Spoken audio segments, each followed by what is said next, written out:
everybody who joins us will be able to catch up. So I just want to start with a little bit of a welcome back opportunity to connect with each other. We've been talking about hurricane preparations. Here in Texas, it's hurricane recovery, although we're totally fine in Austin. But there's just, I know, a lot going on all over the place. So thanks for being here. What I'd like to do just to kick us off tonight is in the chat, have everybody post either one thing that you've been doing in your school to support LDC work since the beginning of the school year, or just a good start of school anecdote to set us off for the night. I know you've been deep in those early school preparations. It's been occupying your mind and your time. So let's hear some stories. So in the chat, one thing that you've been doing to support LDC in your school site, or any start of school anecdote you've got to share. All right, so lots of good work already taking place. It is very clear in the school sites, whether it's just about that day-to-day instruction, as Donald was saying, making sure that there's reading and writing standards included throughout with the content, using some of our PLC and online course resources with teachers, getting administrators on board. All these layers of the work are happening and you all are there making it happen. So we want to celebrate that and thank you for the work that you're putting into this outside of these PLC sessions on Tuesday nights. So as is clear, you've begun that work of supporting others and putting on your leader hat. And now we're regathering for Deep Dive 1 to also put our learner hats back on. So we are going to engage together through Deep Dive 1. There we go. We're going to engage together through Deep Dive 1 in further study of the resources in the Learn tab, further work on your own modules as you move from a focus on the task to a focus on skills and instruction, and continuing to hone your practice both as authors and as coaches. So like I said before, we're excited to get started on this next stage in our journey. To kick us off for tonight, we're going to do a little bit of informational work. So I'm going to kind of review the coach certification process, where we are in that process, how Deep Dive 1 fits into it. We're going to talk a little bit about what to expect when you get your results back from National Peer Review, which will be happening this Friday, and how to move forward from there. And then we're going to dig back into doing the work together. So as always, you guys know the drill by now. We're going to be working together in Zoom, and you should have another window open with core tools so that you can access the Learn tab and engage in some of those learning activities while we're here together.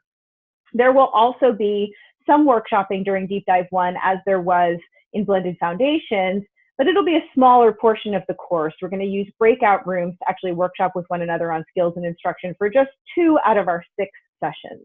So one thing that's a little bit different about Deep Dive is that we have 6 sessions instead of 8. And you'll also notice our personnel has changed a little bit. So unfortunately, Kimba, most Tuesdays will not be able to join us for this section of the work for an exciting reason, which is that she's in a doctoral program and she has class on Tuesday night. So we give big kudos to Kimba. I know we'll be missing her in these sessions, but she'll be sure to pop in whenever she can. So I'm going to start just by sharing a couple of slides to remind us again where we are in the coach certification journey and think about how Deep Dive 1 fits into that.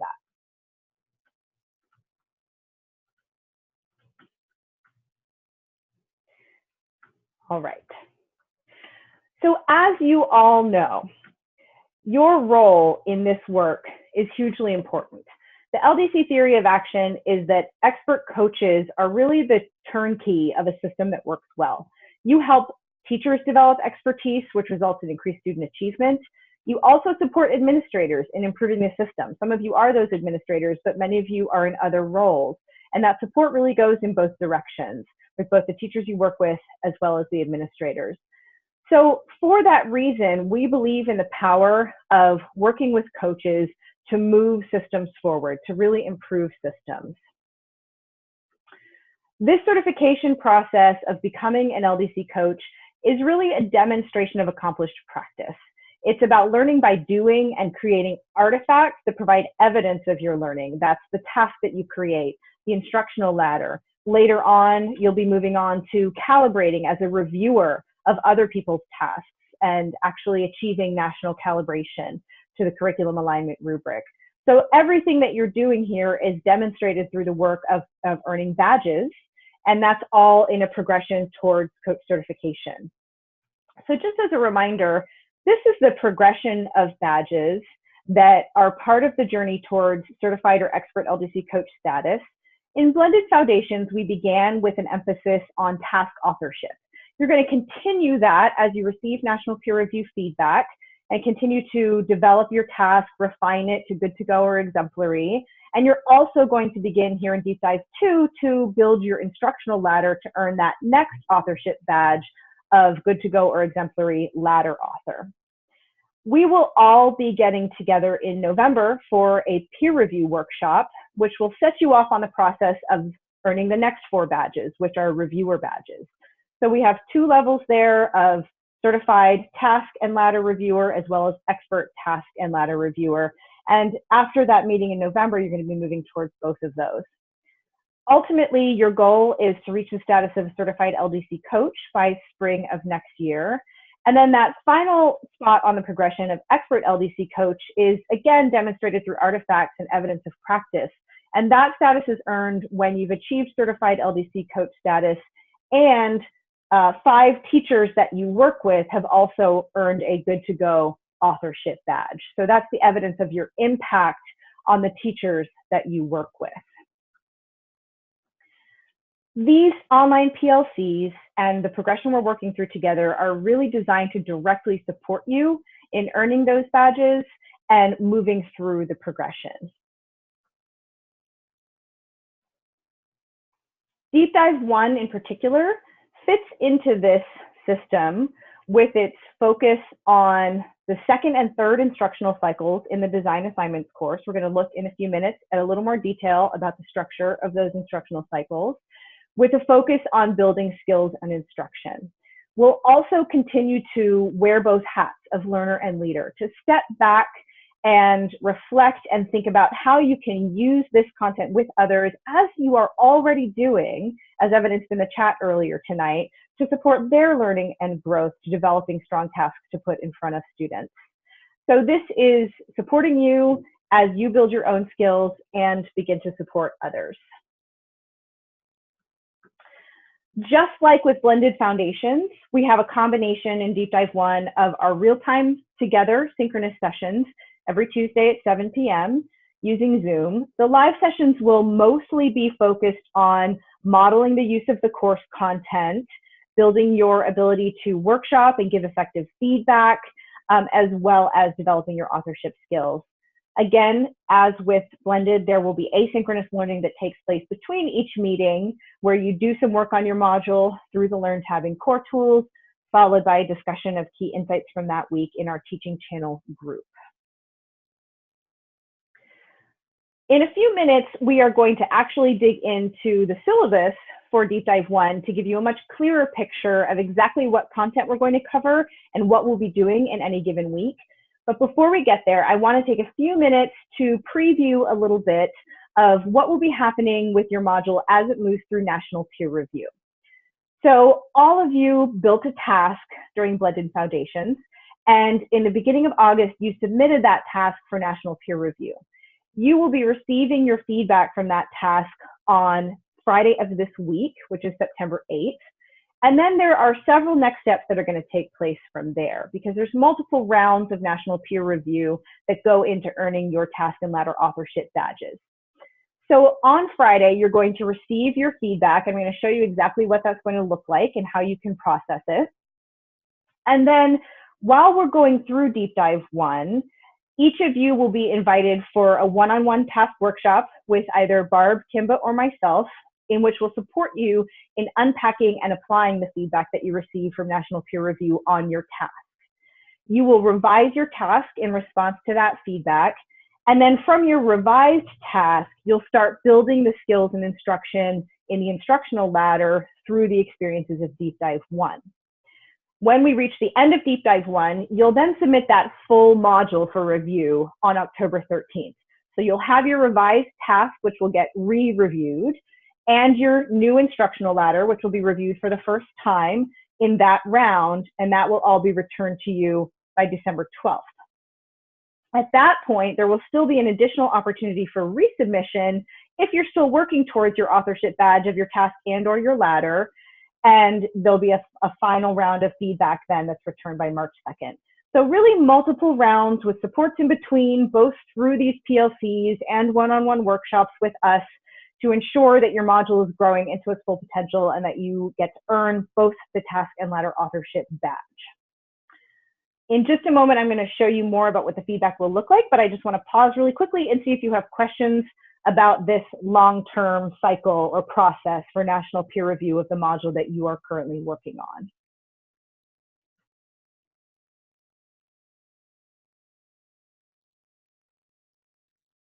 I have a question. Yes.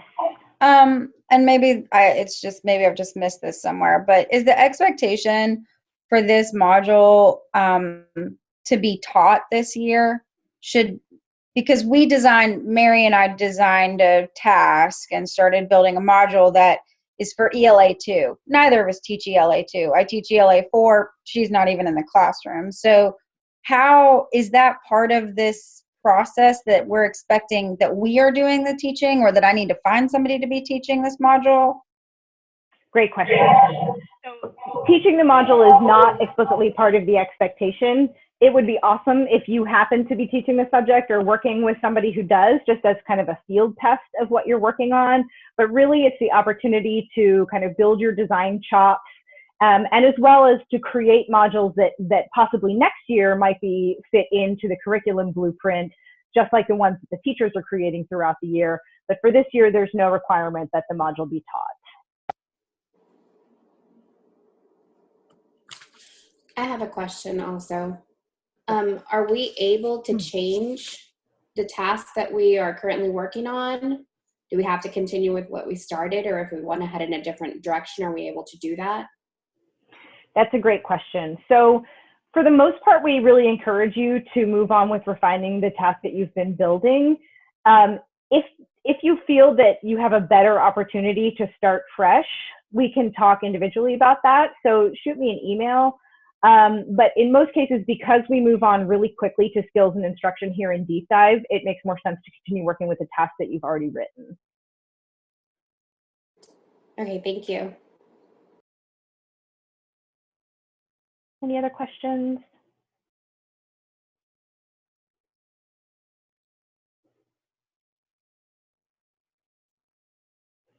Okay, feel free to pop them in the chat if they do come up. So I also just want to show you what it's going to look like when you get this feedback. Because you've gotten some kind of formative feedback, just unofficial comments with a rubric review in Core Tools or comment bubbles on the side, but the formal review is going to take a slightly different form. So what you should expect is sometime this Friday, you'll receive an email from peerreview@ldc.org, and that email is going to contain the link to your review. So right now I'm sharing a sample of what that email will look like. It'll say your LDC National Peer Review results in the subject line, and it will have a link to the reviewed version of your module right here in the middle. It'll tell you right up front the task holistic score. The ladder holistic score is going to say not scored for all of us because this was just a task only review. And then just a couple of notes about things you need to know about the review and next steps, which for all of us will be that one of us will reach out to you to schedule that one-on-one workshop to talk through applying your feedback. When you open your review, I just want to point out a couple of things that you will notice. So this is a sample review that I'm opening up, and I probably need to change my share. Are you still seeing the email? Yeah, okay, one sec here.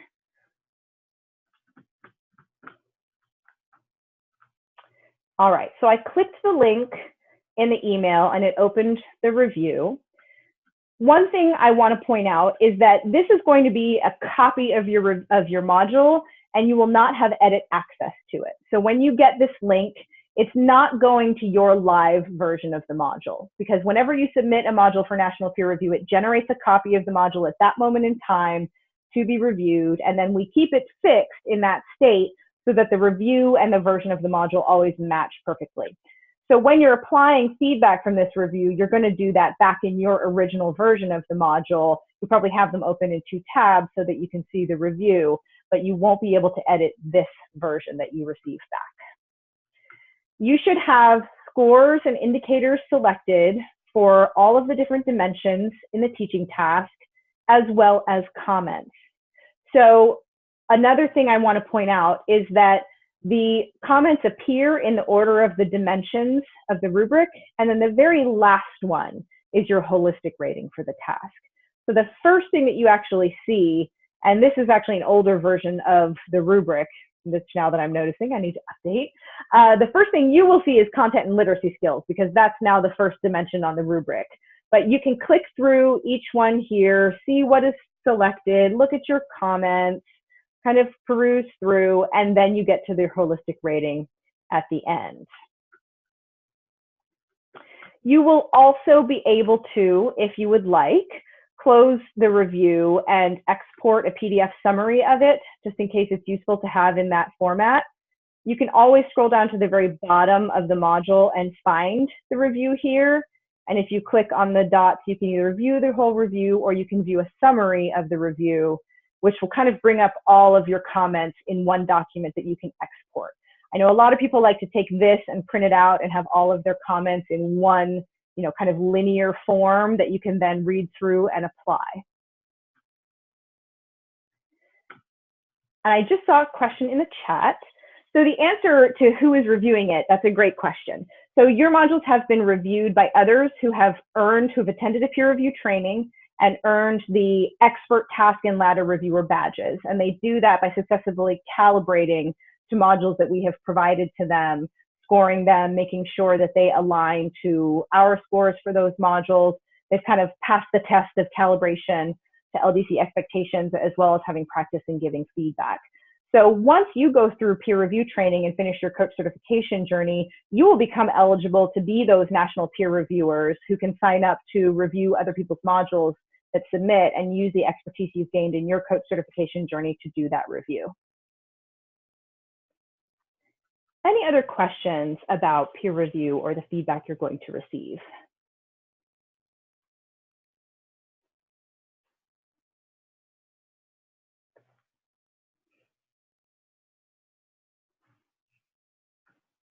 All right. Well, I'm excited to take that next step. It's always nice when you've stepped away from your task for a while, come back to it with fresh eyes, get feedback from somebody who hasn't been here for the process of developing, really coming at it with a clean and objective perspective. And we always find that that's really helpful in moving forward and a great learning opportunity. So now let's come back to our work together tonight.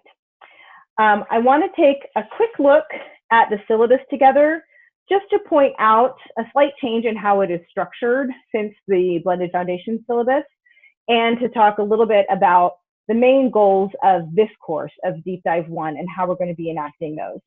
So Heather just put the link to the syllabus in the chat.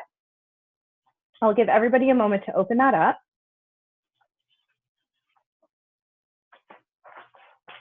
And I'm also going to pull it up on my screen. So as usual, you'll have the choice to follow along as I scroll through on my screen or check it out on your own.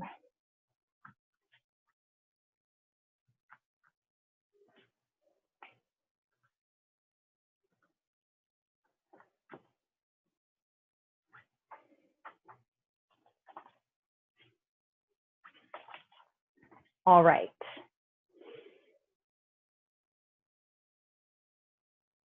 So we've touched a little bit on the purpose of Deep Dive 1, but you'll also note that there are 3 purpose statements laid out here at the top of the syllabus. So the first purpose of this is to really develop your knowledge of the key content of instructional cycles 2 and 3 of the Design Assignments course. You will use that knowledge then to develop a standards aligned skills list and instructional sequence of mini tasks using the same module that you started designing in Blended Foundations. Part of that will be the second bullet point of receiving personalized feedback on your skills and instruction. That'll support you both in submitting that full module for national peer review, as we just discussed, in earning the task and ladder authorship badge, and in putting the leader hat back on and thinking about how to coach others in developing their skills and instruction using the design assignments course. So it's really focused heavily on the skills and instruction sections of those courses. And the structure of Deep Dive 1, again, as we noted before, will be very similar to Blended Foundations. Your weekly commitments will be to come and participate in the synchronous meetings each week, to complete the assigned activities in the Learn tab of Core Tools to support you in building your instructional ladder, and continuing the discussion offline in the teaching channel. As you scroll through to the week-by-week agenda, which will give you a sense of our focus for each week, I just want to point out that we have changed the structure of the syllabus slightly in response to feedback from you as well as other cohorts. I think it's laid out a little more clearly now, where the left-hand side tells you what we'll be doing during the PLC, and then the right-hand side is what you do after that PLC. So it reads as a much more linear progression now, left to right and top to bottom. So you'll notice that there wasn't any particular pre-work for tonight other than to, kind of check out the syllabus, get a feel for it. So by looking at the syllabus, you can see what we're doing tonight, which is going to be responding to one another's tasks and thinking about the skills that are needed, and then what you'll be expected to do after tonight leading into next week. Any questions about the structure of the syllabus here?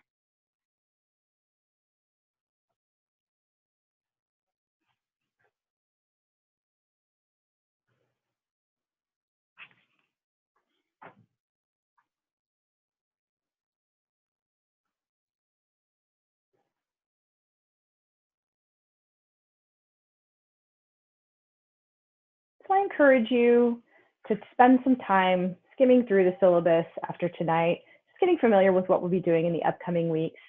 And then finally, just to point out that at the very bottom of the syllabus are some links to common resources. There's a link to our collection of modules and core tools. There's a link to our teaching channel team's discussion space, and some other tools that we'll be using. You should note that the teaching channel group is a new group that you've all been added to, so the link is not exactly the same as it was for Blended Foundations, but that's the link that you received in your email saying welcome to Deep Dive 1, and that's the link that you have here in the syllabus.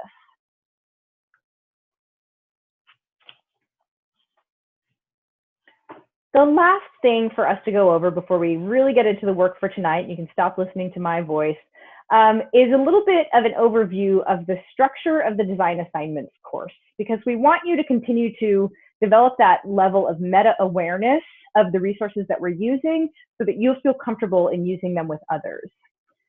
This is a course map of the full design assignments course. If you recall, when you go to the Learn tab in Core Tools and you click on Design Assignments, it's structured with these 3 instructional cycles. This is designed so that a teacher could go through all 3 instructional cycles in the course of a year and actually build a different module within each instructional cycle and really go through each step of that cycle. And that is indeed what the teachers you are working with will be doing. You as coaches are experiencing these instructional cycles in a somewhat condensed way, using them all to support the design of one module. Again, really to just build your familiarity with them so that you can feel comfortable using them. But each instructional cycle, they're not identical. Each one has a slightly different focus. They're designed to spiral and build on one another with a slightly different focus each time. We used almost every single session of IC1 in Blended Foundations, and we used most of these sessions during the Summer Institute. For those of you who were able to be there, we used these sessions to support our in-person work as well. They have a strong focus on the task. That task focus really lasts all the way through session 7. And then there's just kind of a brief opportunity to dip your toes into the idea of skills and instruction at the end of that instructional cycle. Instructional cycle 2 goes much more deeply into skills, and instructional cycle 3 goes much more deeply into instruction and mini tasks. So this map has highlighted in red what are really the key unique sessions in each cycle. And you can see that they build on each other from task to skills to instruction. The sessions that come before those red ones are the ones that are really reviewing and deepening the knowledge from the previous cycle and applying it to a new task, before moving on to build those skills in instruction. We'll really be using both 2 and 3 in this course, condensing skills and instruction together so that you have what you need to build a full module. And then when we get to deep dive 2, we're really going to focus more and more on those coaching moves and developing your skills and supporting others. We also at that point have some level 2 courses that just go a little bit deeper into some of these topics. Things that you can kind of put in your pocket and have on hand as you work with others that they might not have access to if they're just going through this design assignments course. So really continuing to keep you a few steps ahead of the game and giving you resources before you'll need them to work with others in your buildings.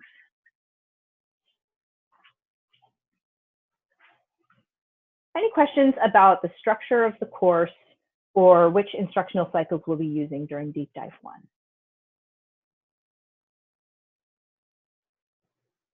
Nicole, I don't have a question, but I think it's nice to see, like, in getting some feedback from some of the, some of us in this work.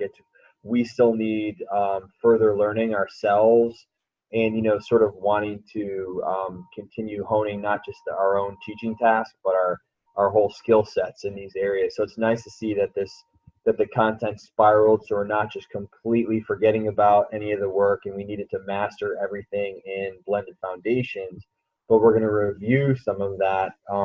Even though we know like where that material is on the Learn tab, we can go back to those, but it's just nice to see it kind of spiraled and built in. So we're just going to kind of slowly get better and better at the whole process. Absolutely. I mean, complex skills don't get mastered in a single exposure. We all know that from our work with kids, and that's true of us as learners as well. And so we really want these set of experiences, blended and the 2 deep dives, to be your opportunity to continue learning. And you'll all be applying that in unique ways. But here you always have the chance to continue that growth for task and ladder and coaching in this spiraled way. Okay. I did have one sorry. It's okay. The blue number letters at the top, what are those? Awesome question. Those are the particular teacher competencies that each instructional cycle focuses on. So let me come back briefly to the slide deck, because we do have, you've seen this document a couple of times. We just touch back to it every now and then. We have the 4 kind of overarching competencies and then the specific competencies within each of those. So for example, instructional cycle 1, 1A, and 2A, that's really about recognizing focus standards, all that work we did, coding tasks that you've been doing with teachers, analyzing tasks, and 2A to select focus standards and design from there. You can see that 3 focuses more on developing that instruction, and 4, which we'll do more in our in-person sessions and less here in the deep dives, is about assessing student work and iterating based on that. Nicole, I just want to double check real quick, more on the logistics side. Those dates for our classes, the last one, October 9th, is a Monday. I just wanted to make sure that would be a shift in our days. Every other week it's a Tuesday meeting. Oh, no, it's always Tuesday. That would be a typo, so I'll make sure that gets corrected. Okay, I just want to make sure. Thank you. Good catch. Thanks for pointing it out. Yeah. Nope, Tuesday night, every time.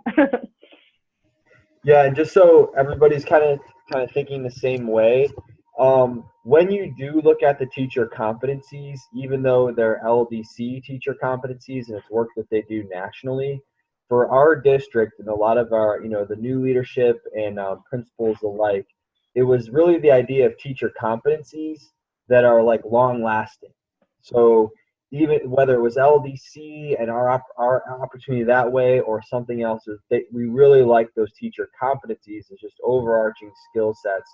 If we get better at those things, we're going to really improve our units, our lessons, and stuff like that. So, it's not to get weedy in it, but the competencies, I think I love. That's why they sort of connect to those. On our plan is that we're kind of working on these competencies ourselves. So probably stating the obvious, but just to sort of reinforce and encourage that the competencies are not just kind of jargon. They're actually really powerful stuff.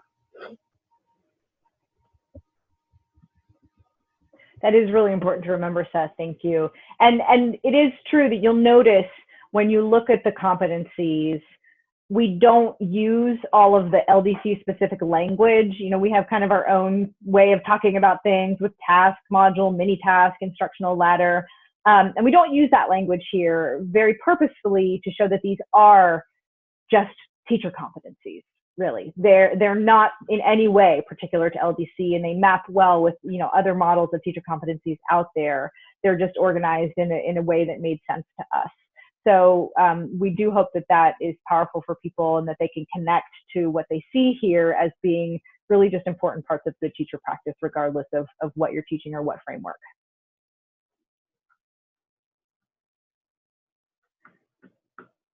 All right, folks, let's do some work. So we are going to start off Deep Dive 1 with that bridge between task and instructional ladder, and that is the skills list. So we will be looking together at session 4 in instructional cycle 2, and I'll model how to navigate to exactly where you need to be in just a moment. But this is really going to be our transition from that focus on the task to thinking about skills. The activity that we're going to do is responding to each other's tasks to bring some fresh eyes to it in thinking about what are the skills that are really necessary for students to build in order to successfully complete that task.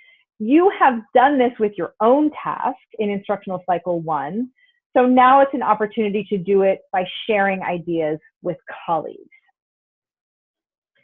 So we are going to begin in Core Tools together by going to the Learn tab and to the Design Assignments course.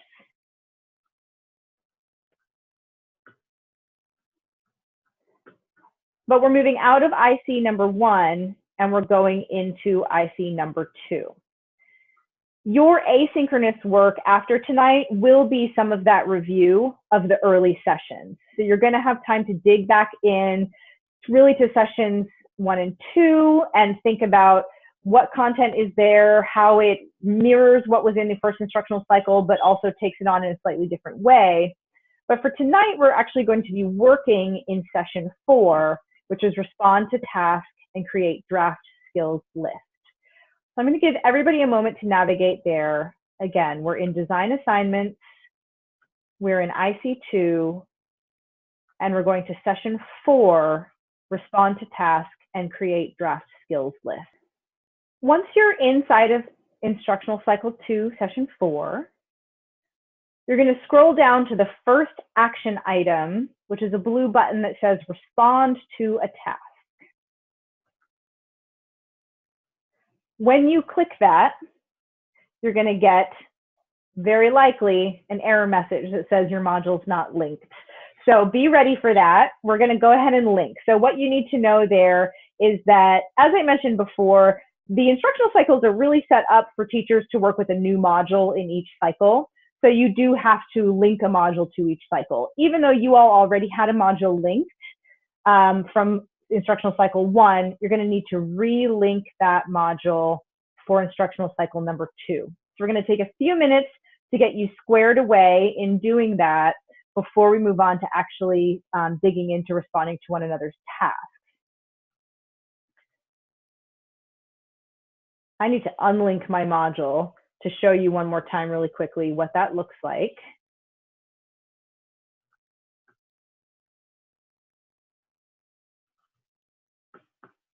All right, so if you're here in session 4 and you click respond to a task, you're probably seeing this, the yellow warning that says you do not currently have a module linked. So in order to link your module, you're going to follow exactly the same steps that you did in instructional cycle 1. You're going to follow this link to session 2. The instructions are going to stay up in your sidebar. You're going to scroll down all the way to the red button that says link your module. It's going to be quite a ways down, link course module. That'll open up your library. You're going to find the module that you've been working on there and link it using the red button in the right corner. All right, you guys are getting fast at this stuff now. All right, so once your module is linked, you'll hit that back to course at the top of the sidebar, and that'll bring you right back where you were to session 4. So now if you click respond to a task, you should get the full directions. You'll note that in step 1, it gives you 2 options for if you're looking at your own module or if you're looking at the module of a colleague. You all are going to be looking at the module of a colleague tonight. So Heather is going to post in the chat the pairings that we've put together for you to look at one another's tasks. So in this case, 2 of you will be with 2 other folks to look at each other's modules. And the easiest way to find your colleague's task is to go and open up your library, go to the Shared With Me tab, and we actually have our shared collection of Lake County Coach Certification modules that we're working on. And we are also going to put that link in the chat. So you'll get your assigned partner as well as the link to the collection that contains all of our modules in there.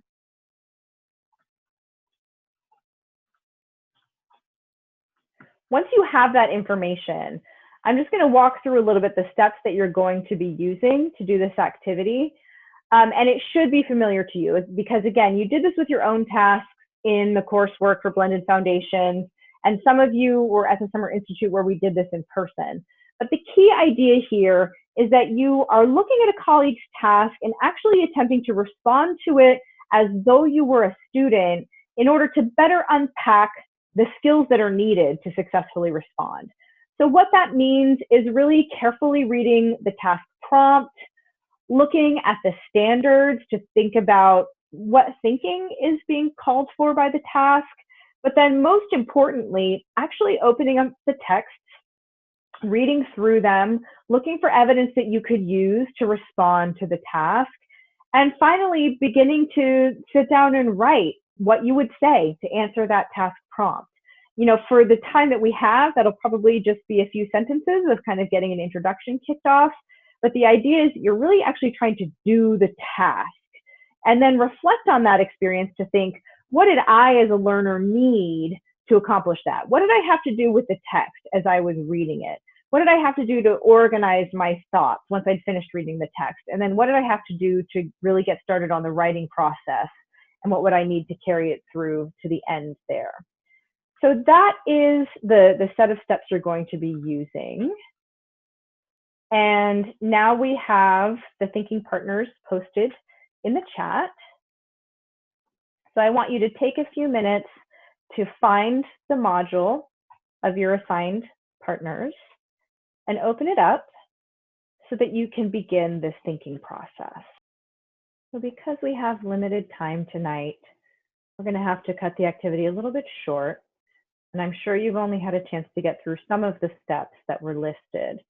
But what I'd like you to do in the next minute or two is, based on as much as you have had time to do of looking at the text and thinking about the task, go ahead and jot down your list of skills that you think students will need for the task. And once you have that, we're going to ask you to actually put that in the chat for everybody, as opposed to a private chat to the module authors, just because that way it's saved in the chat record, which a private chat would not be. So take a minute or two and jot down that list. What are the skills students would need to respond to your colleague's task? And once you have it, go ahead and put that list into the chat. All right, most of you have had a chance to post your initial tentative list of skills for the task in the chat. So in our last few minutes, I just want to invite an opportunity to reflect on this activity, which albeit we did in a condensed fashion. But as with everything we do, there's some possible learning in it for you as an author and some possible learning for you as a leader about how you could apply this in your work as a coach or facilitator. So I just want to open up the floor verbally to unmute yourself and share some thoughts about how this activity can be useful and what you or colleagues might be able to learn from this way of thinking about developing a skills list.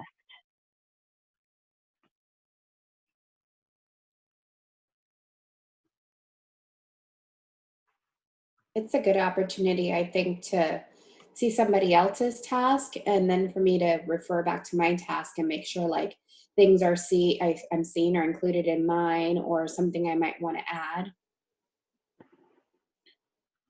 Absolutely. It just made me really dig into the standard to make sure I was hitting all the skills of that standard. Does that make sense? To address what needed to be done. Yeah, that's a really good point, Beth. There's multiple kind of inputs that you have to look at to think about the skills. There's the prompt itself, but also the standards, and then the text, you know, really looking at the text and thinking about what do you need to be able to encounter and use them. I also saw a comment in the chat about this being a way of refining the task itself as well, both by looking at other people's, but also in digging back into it with that lens of how would a student respond to it. It can really kind of ripple out in both directions, to the task itself as well as to the skills list and instructional plan. So we find that putting on the student hat in looking at a task is a very powerful way to think more about the task itself, as well as what would be needed to support that task in the classroom. So I just want to point out that this is a really great possible PLC activity. And there's actually, in addition to the sidebar there, there's a set of facilitator notes that you can find in the right-hand column of the course that you can open up and print out and use if you wanted to facilitate this activity or one like it. So several times throughout the course in that right-hand column, you'll see this icon and it'll say active facilitation. It'll provide you with some kind of resource if you're thinking about turning around and using this activity with others. And this gives you just some additional thinking notes about how to set up the activity, how to introduce the activity, and use it with others. So that's one of the key features of the course that we always want to point you to as you put on that leader hat. All right. Well, we're just about out of time. Thank you for bearing with us through some of the informational pieces as we got started with this new PLC.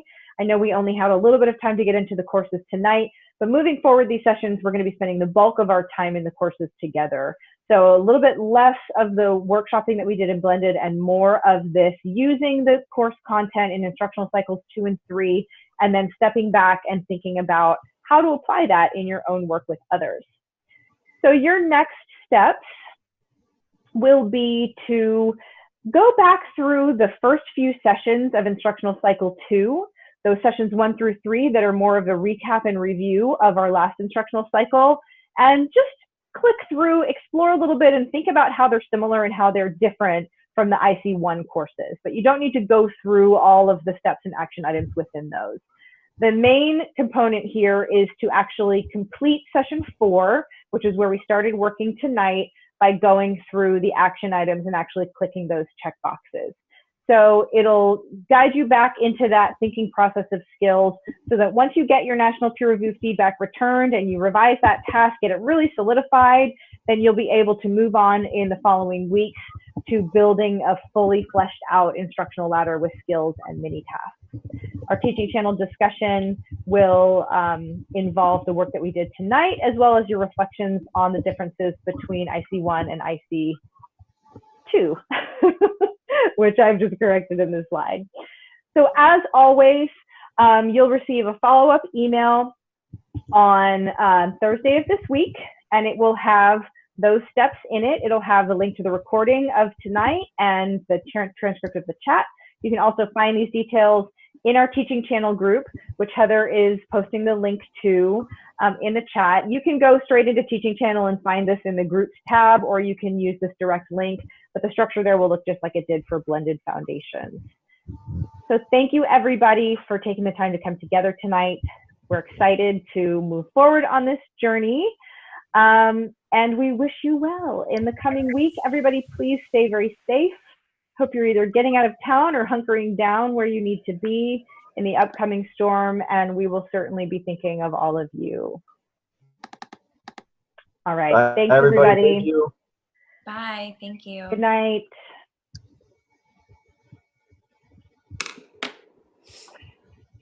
Oh,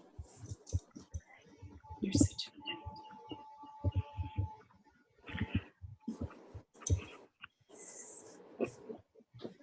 So those of you who are left, I have to